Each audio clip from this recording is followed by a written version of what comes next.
Thank you. It's Black History Month, and we are ready for you to hear some of the world's greatest pastors. Today, we are featuring Reverend C.L. Franklin, the father of the late Aretha Franklin. Get ready, get ready, get ready. Check it out. Just as a compliment to this title, the meaning of Black Power,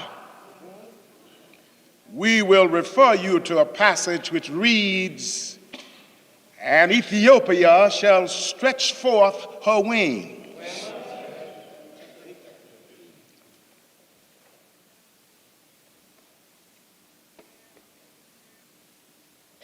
In his book, Where Do We Go From Here? Chaos or Community, the beloved and lamented Dr. Martin Luther King Jr. tells us of a story of the beginning of the slogan, Black Power. James Meredith had just been shot outside of Memphis, Tennessee, as he attempted to lead a march through the state of Mississippi, beginning at Memphis and ending at Jackson, Mississippi, the capital of the state. After getting the news that Meredith had been shot, Dr. King, Stokely Carmichael, and Floyd McKissick met together at Memphis and agreed that the march would continue, that it would be sponsored jointly by CORE, SNCC, and SCLC, with the understanding that all other civil rights organizations would be invited to join. It was also agreed that they issue a national call for support and participation.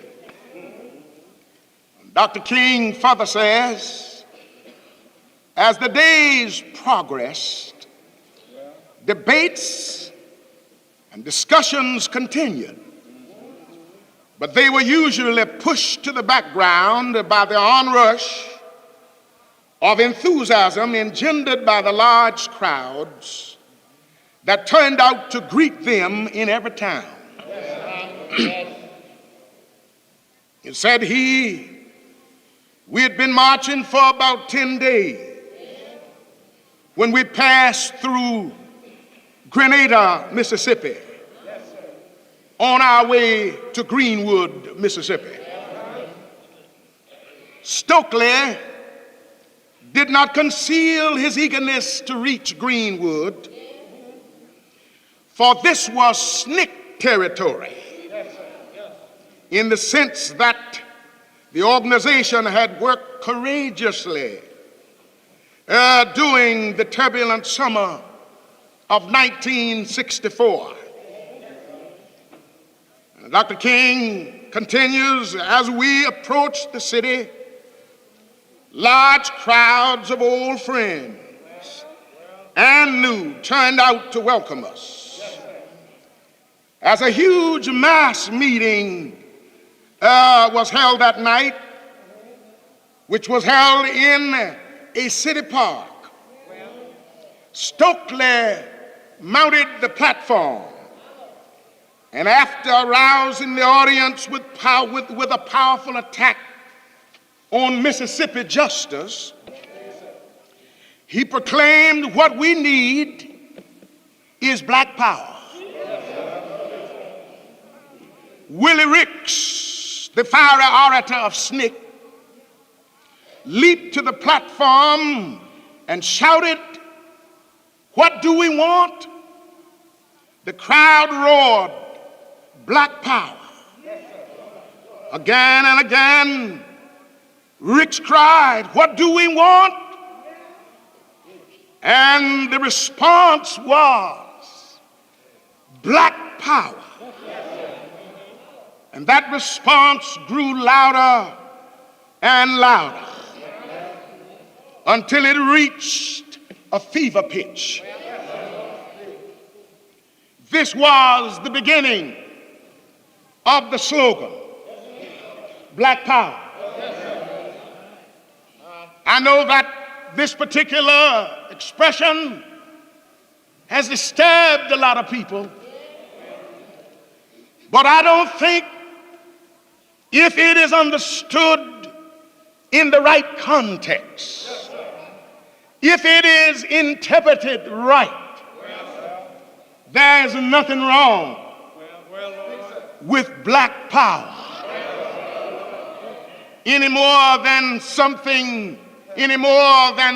there's nothing wrong with white power or Jewish power or Polish power. So Greenwood turned out to be the arena for the birth of the Black Power slogan. The phrase had been used long before by Richard Wright and others, but until that night, it had not been used as a slogan for the civil rights movement. Black people who had been crushed so long by white power and who had been taught that black was degrading, it had already appealed. Dr. King goes on to say, black power is now a part of the nomenclature of the national community. So to some, it is abhorrent. To others, dynamic. To some, it is repugnant. To others, it is exhilarating. To some, it is downright frightening. To others, it heralds a new day of unity for black people. Since black power means different things to different people, and indeed being essentially an emotional concept, can mean different things to the same person on different occasions. It is impossible to attribute its ultimate meaning to any single individual or organization. One must look beyond personal style, verbal flourishes, and the hysteria of the mass media to assess its value, its assets, and its liabilities honestly. First, it is necessary to understand that black power is a cry of disappointment. The Black Power slogan did not spring full grown from the head of some philosophical sage. It was born from the wombs of despair and disappointment. It is a cry of daily hurts and persistent pain. I don't believe I have anybody here to pray with me tonight. For centuries, the Negro has been caught in the tentacles of white power. Many Negroes have given up faith in the white majority because white power with total control has left them empty-handed. So in reality, the call for black power is a reaction to the failure of white power. It is no accident that the birth of this slogan in the civil rights movement took place in Mississippi, the state symbolizing the most blatant abuse of white power. In Mississippi, the murder of civil rights workers was a pastime. In that state, more than 40 Negroes and whites were either lynched or murdered during a period of 3 years. And not a single man was punished for those crimes. More than 50 Negro churches were burned or bombed. Yet the bombers walked the streets surrounded by a halo of adoration. This is white power in its most brutal and cold-blooded and vicious form. I wished I had somebody here to pray with me tonight.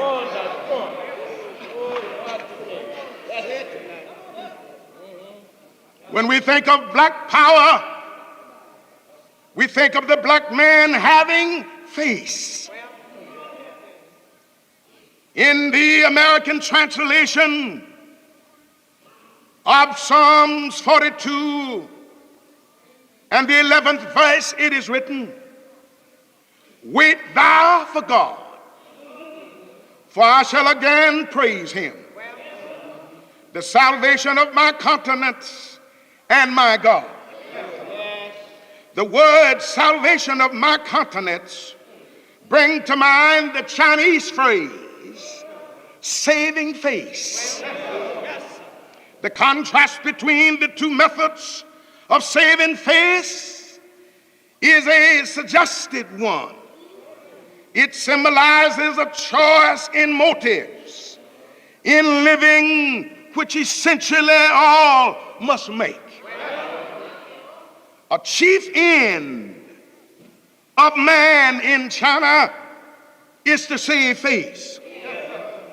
It dominates the smallest actions in personal relations and the most momentous procedures in diplomacy. Men live under the shadow of a haunting fear of the loss of prestige, position in the eyes of others. Everything, even life itself, is sacrificed to face saving.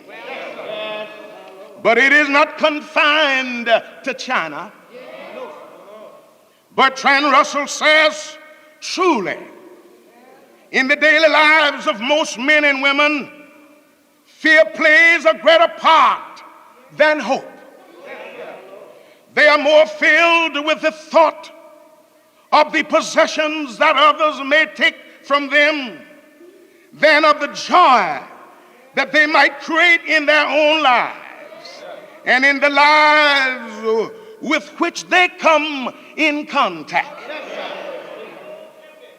Here in the Psalms is another kind of faith saving, which makes a vivid contrast when placed beside the withering obsession for prestige and appearance. Wait for the Lord. He is the salvation of my countenance. That is the real saving of face, the redemption of a life from the domains of fear into that of hope and trust. We have our choice whether to devote ourselves to pitiful saving of face or transforming salvation of countenance through faith. All thinking people would agree that black power is psychological, and it is a psychological call to manhood. For years, the black man has been taught in America that he is nobody. that his color is a sign of biological depravity, that his being has been stamped with an indelible imprint of inferiority, that his whole history has been soiled with the filth of worthlessness. All too few people realize how slavery and racial segregation have scarred the soul and wounded the spirit of the black man. The whole dirty business of slavery was based on the premise that the black man was a thing to be used, not a person to be respected.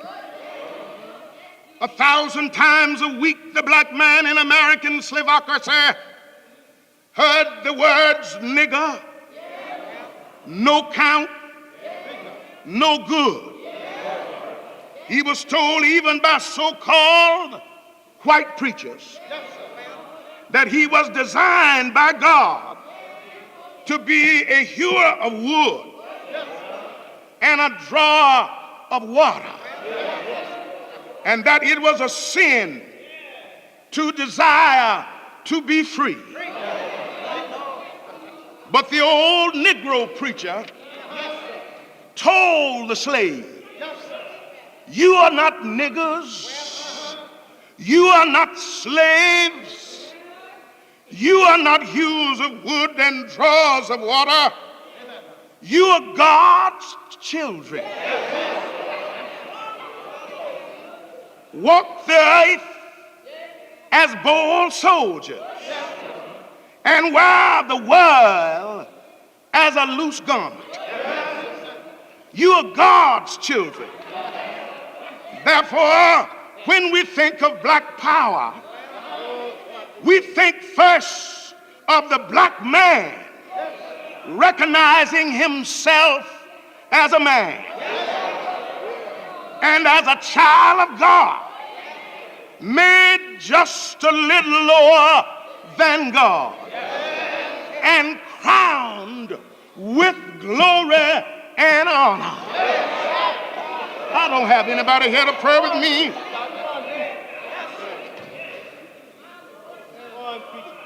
In the book of Genesis, the first chapter, and the 21st and the 27th verse, it is written, and God created man in his own image. In the image of God, in his image, God created he him. Male and female created he them.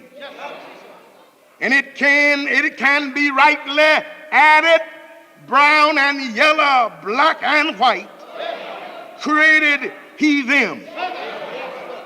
On Mars Hill, the Apostle Paul said that from one source, from one common stock, from one blood, God made all men to dwell upon the face of the earth. It was the Apostle Peter who famously declared that God is no respecter of persons. Therefore, when we think of black power, we think of the black man recognizing himself as a child of God and a member of the human family.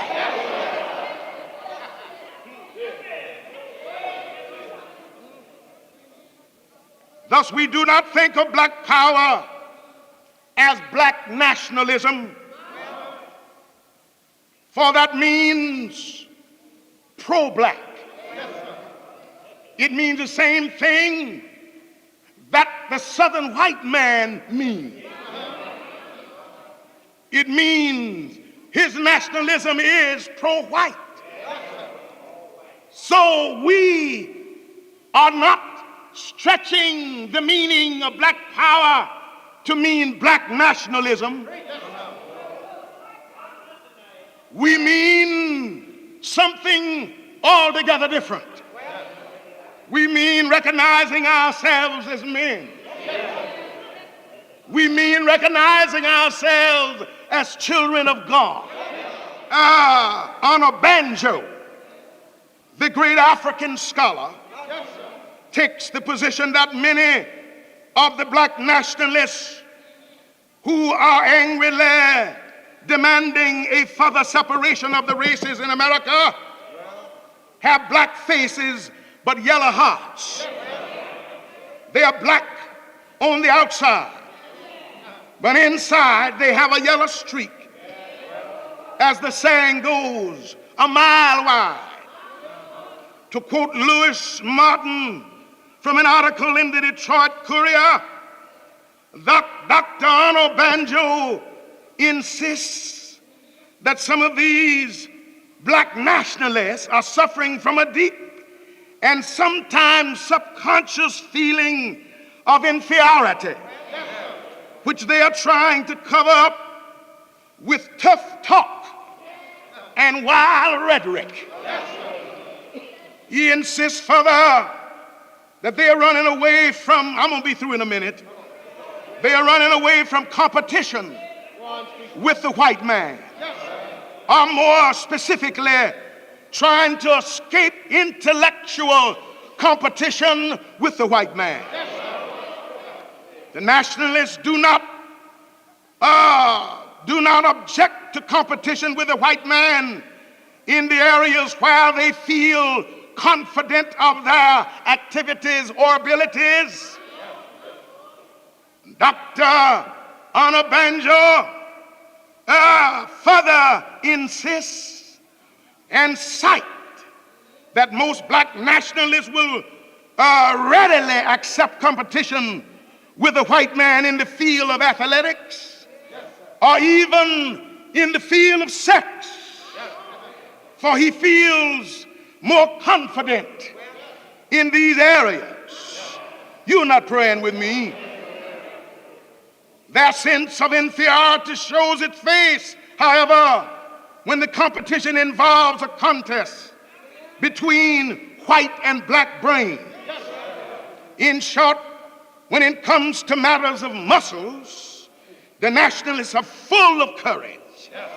And when it comes to matters of minds, the nationalists show signs of cowardice.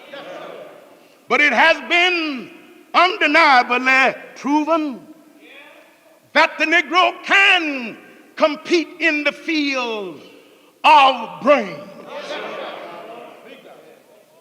Dr. W.E.B. Du Bois,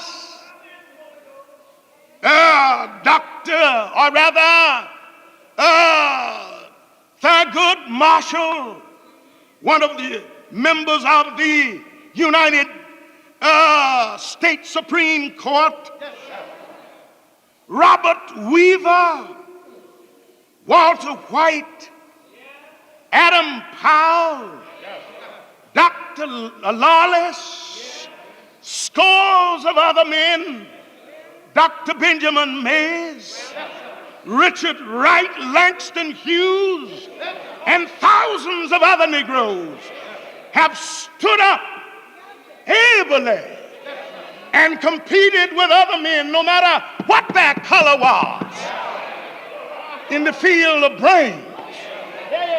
I wish I had somebody here to pray with me. As Christians, we are committed to integration. The first Christian church was an integrated church. The church at Antioch was integrated. It regarded persons as persons. In that church was Barnabas. In that church was Simon, called the Niger, the black man, and Lucius of Cyrene, who was also an African. It was an integrated church, and therefore it regarded persons as persons. Black power means to be regarded by all men as God's child and a man. We think of black power, we think of footing. And when we think of footing, we think of financial resources to achieve economic strength and economic security. It is reported that although the black man is still at the bottom of the economic ladder, his annual and collective income is upwards of $30 billion today. This gives him a considerable buying power that can make the difference between profit and loss in businesses. I'm gonna soon be through. You ought to pray with me a little while. When we think of black power, we think of black people working together to achieve political and economic strength, to achieve their legitimate goals. In his book, Tell It Like It Is, Chuck Stone says, we must have more marches. We must march every day right down to the city hall and register and become voters. If you march and you are not a registered voter, you are a phony. We must march every day for jobs, hammering away at the iron curtain of racial exclusion, with which so many companies and industries in our city and country have lowered between us and complete, you understand, security. We must march every day to protest and protest and protest until our cities and our mayors decide there's no place any longer in our society for bigots in our midst. We must march every day to protest the black ghetto of houses which stunt the healthy flowering of our children. We must raise every kind of legitimate and constitutional hell we can until America recognizes that all America's 22 million black men, women, and children were created equal in the eyes of God. I'm going to let you go when I tell you this. I'm going to let you go when I tell you this. In summary, I would define black power to mean we must know that we are God's children.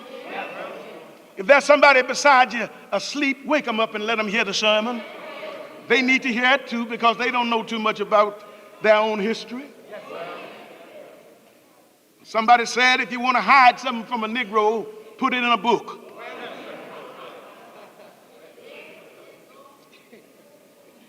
If there's any meaning at all to black power, I said and I repeat, in summary and in definition, we mean we must know that we are God's children.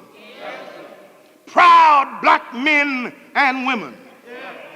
Creative, resourceful, productive, working for unity among ourselves with a sense of political, social, and economic responsibility. Black power is we must control our own destiny.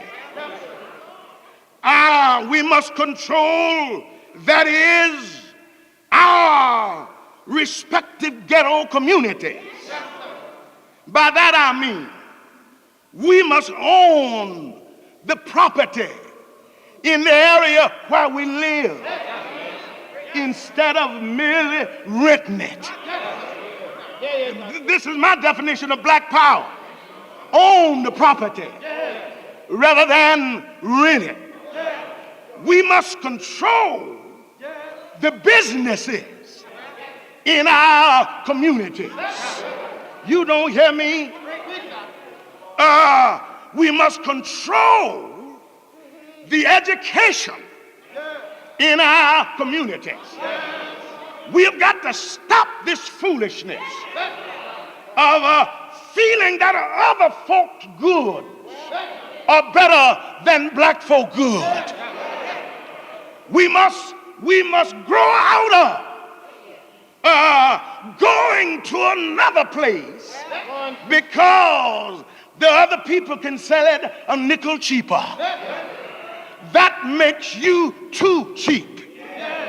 For 1 nickel, you are selling your self-respect and selling the jobs of your sons and daughters. I wished I had somebody here to pray with me tonight. We must control the businesses. If black power mean anything in our communities, we must not only do that, we must control the education. You got to hear me a little while here. We must control the education in our communities. I don't mean just teach. I mean control from the Board of Education, who make the policy for what goes on in the Negro community. You don't hear me? We must learn to control the banking in our community. We must put our money in black banks. For no bank can exist unless it has federal backing and federal insurance, no matter whether it is black or white. Inasmuch as the white bank doesn't have anything but federal protection, and the Negro bank must have the same thing by law. We must control the banking in the Negro ghetto. That isn't all. We must control the police who police in our communities. I don't mean just ride in scout cars. I mean to get up there with the commissioner while the decisions are being made as to what police will do.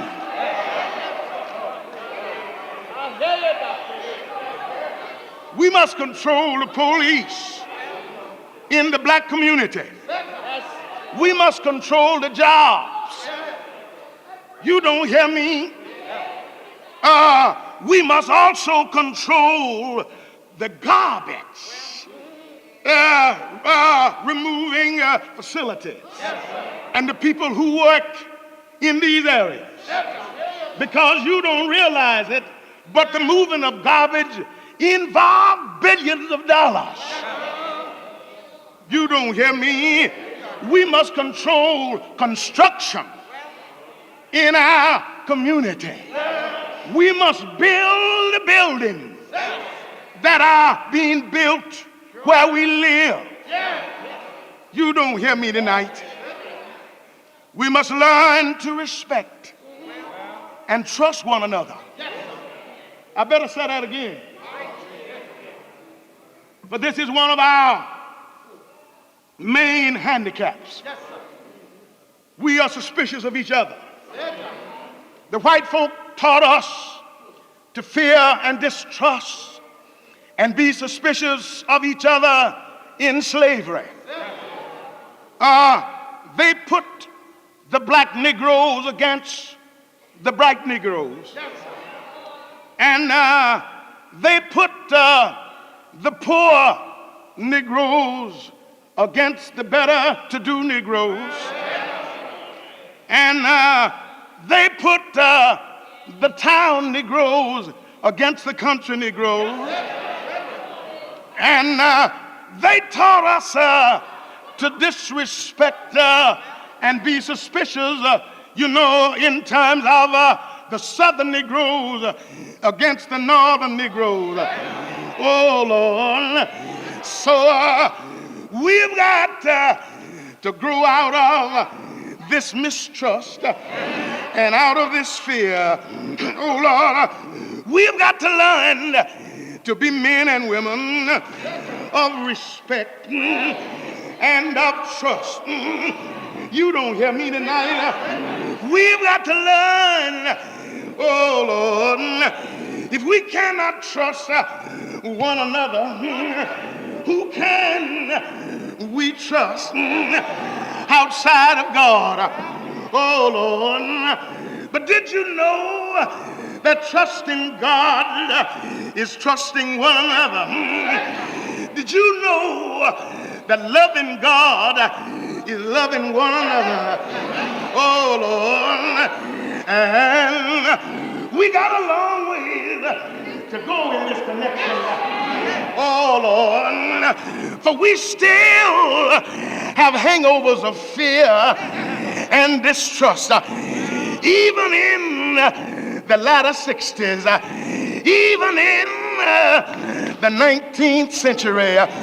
Oh Lord, let me tell you one thing. Did you know in my conclusion, oh Lord, I understand the men who dedicated themselves to help us accomplish these things. Oh Lord, the men that lead in these areas have a lonesome travel. They have a lonely vigil. Oh Lord, for we are so indifferent. We are so far from being dedicated, and we are so callous about progress. And the man that takes it upon himself has a hard time. Oh Lord, well, I understand you don't hear me. Jesus in the garden that night, when he said to those people who were with him, he himself had a dream, and he wanted them to share that dream. He wanted them to share their dedication. Oh Lord, and he said to them as he went out to prayer that night, can't you watch with me 1 hour? Oh Lord, but when he came back, they were all asleep. Sleeping the sleep of carelessness and indifference. Oh Lord, I understand the lonely vigil of Sunday. I know I said redemption must be better. Oh Lord, I know what Marcus Garvey must have gone through. You don't have me tonight. You don't hear me. I know what Martin Luther King must have felt many nights in jail. Oh, Lord. Oh, but I'm going on anyhow. Yes, I'm going on anyhow. Oh, just keep on marching. Keep on marching. Keep on believing. Keep on trusting. Wow! One of these days, one of these days, one of these days, one of these days, my master will say, well done.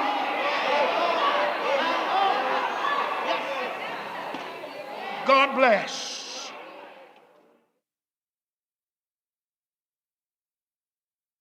Thank you so much for listening. Tune in every Saturday at 12 noon for Higher Consciousness, and I hope you are enjoying yourself. And if you are, go to our website, Love, Faith, Hope Church, and see what we're doing in the community. And there's a donate button. If you'd like to donate, fine. If not, pray for us and we'll pray for you. I love you, and I see nothing but the very best in you. God bless your consciousness.